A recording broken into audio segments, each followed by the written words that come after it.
My name is Steve Van Clay. I'm the lead pastor here at the Canyon, or Canyon del Oro Bible Church, here in Oro Valley, Arizona. I'm in a series of videos on parenting, covering different topics here. This is video number 6 of 10 that I have planned. Today's video is going to focus on parents and disciplining your kids. All right, so let me start with the big picture.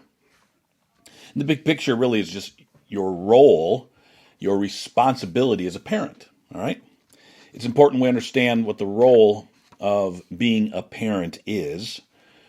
God calls you to raise your kids to know Him, to love Him, and to love others. All right. There are 2 primary passages in the Bible that we look to which speak to this. The first one is found in Deuteronomy chapter 6. It says this in verse 4, "Hear, O Israel, the Lord our God, the Lord is one." Even though this is specific to Israel, it's really speaking to all people. All right.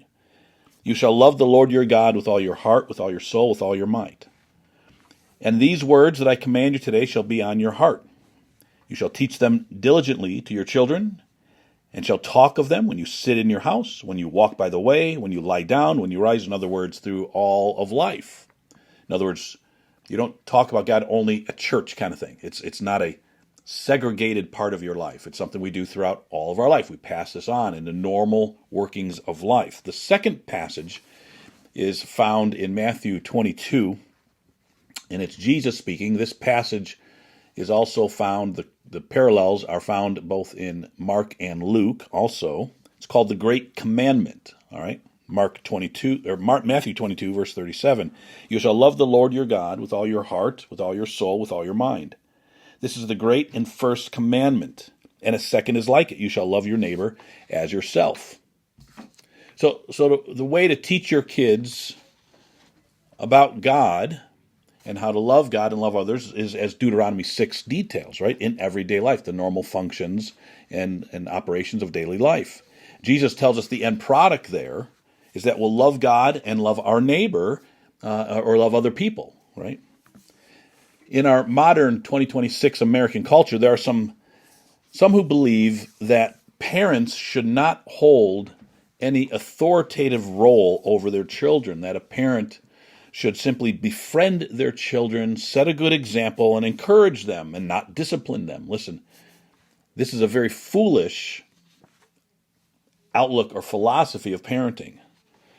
It's referred to as gentle parenting. Please avoid this parenting philosophy, okay? It is not a wise thing at all. Why do I say that? Well, because your children don't know what they're doing, right? They don't know how to live life. Hopefully you know what you're doing, right? Deuteronomy 1, verse 31. Look at this. "As for your little ones," as for your kids, "who today have no knowledge of good or evil," right? Children need direction. They need guidance. They need correction. They need an example and a role model to follow and to imitate. They need you to encourage them often. They don't know right from wrong.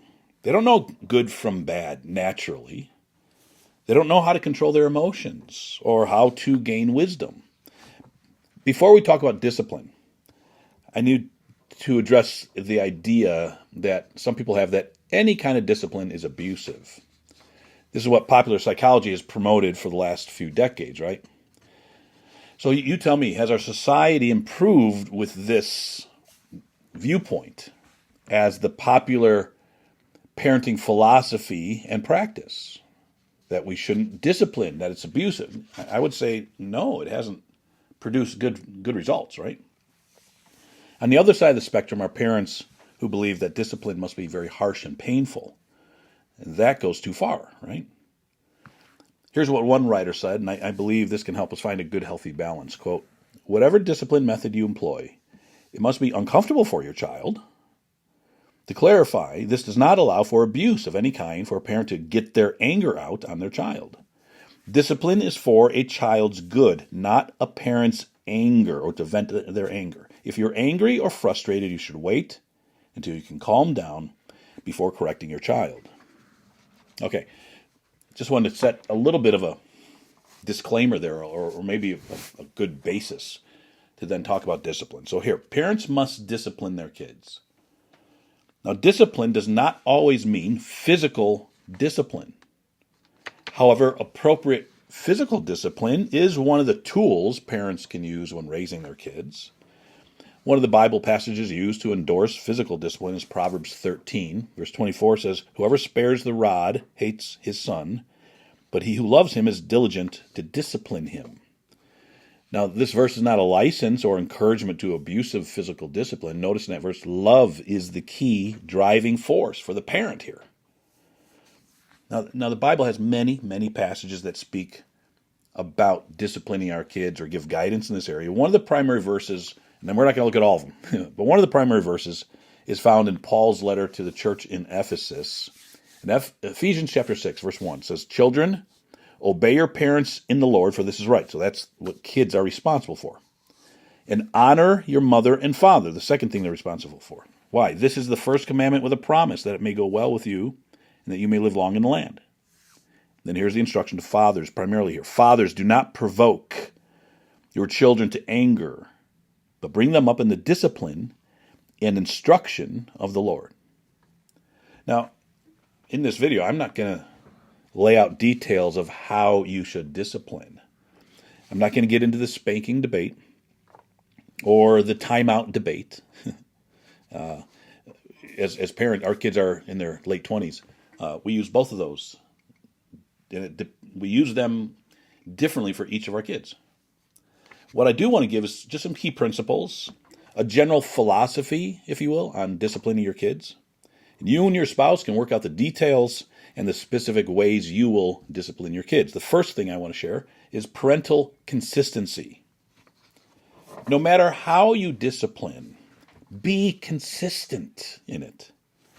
Now, this requires you to be self-controlled in your emotions. You need to be constant or predictable in the standards that you enforce. You can't be in a great mood one day letting your kids jump all over the sofa, and then the next day you're tired and you've had a difficult day at work, and you come home and you yell at your kids for jumping on the sofa, which they could do yesterday, but not today all of a sudden, right? You can't do that. Your standards need to be consistent.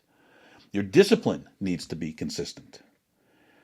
This is more important than the actual form of discipline, okay, is the consistency of discipline. Another way you need to be consistent is follow through with what you have said, right? If you told your little boy that when you took him to the park, if he hit any of the other kids and he hits another kid, you need to leave the park. That's what you said you would do, right? If you tell your daughter she can't go to her friend's house if she doesn't clean her room, and she doesn't clean her room, do not let her go to her friend's house. You have to follow through and be consistent with what you've said. Consistency is a huge issue. It is vitally important as you discipline your kids. Second thing today is be proactive, not just reactive. Now, there are times when we as parents, we have to react with what your child is doing, right? But your parenting, your discipline, also includes being proactive in helping your kids understand what good behavior looks like, all right? Think of discipline not just as the punishment side, if you will, or the corrective side, but think of it as the overall, how do I instill the wisdom in what's right and wrong? It's the whole package, not just the penalty side of it, if you will, right? So, to be proactive, you need to let them know what is expected, what good behavior looks like. One mom shared this account, that she was driving to the grocery store. She would ask her kids, "Are you going to act like hooligans in the grocery store today?" They would reply, "No, Mom, we're not going to do that." Right? Then she would ask, "What does a hooligan do in a store?" And they would shout out answers, running around the store, not listening to Mom, standing up in the cart, asking for candy, yelling loudly, and giving all these answers. So she's being proactive before she gets to the store, right? She says this, quote, "If we spend all our time saying don't do that, without also saying do this, our kids will grow increasingly frustrated, not knowing the correct choice to make," close quote. I think it's good advice. Be proactive, not just reactive. Third thing, tell them when they do something right, when they do something good. This is right along the lines of being proactive also. But it's crucial to notice and to commend your child when they do something good. They need to hear your compliments and your joy over them. They need to feel your hug and see your smile when it's targeting them. You're happy for them. You're happy with them. Praise is a very powerful tool for children, but for us too, right? Think of how you enjoy being commended for something that you did well.